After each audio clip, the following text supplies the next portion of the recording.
magluluto ako ng ulam para sa aming pananghalian. Ayan guys. Yung sitaw at saka yung carrots, saka kalabasa na may potato. Ayan.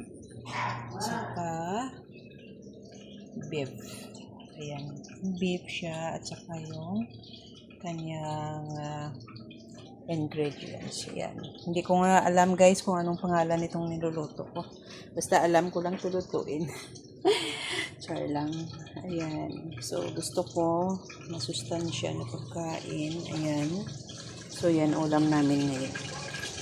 Ayan. Siyempre, nagluluto ako dito sa aming kusina na kitang-kita sa labas. Ayan. Busy yung mga tao dito. Ayan. So, magluluto ako kasi masama yung panahon. So, dapat masarap ang ulam.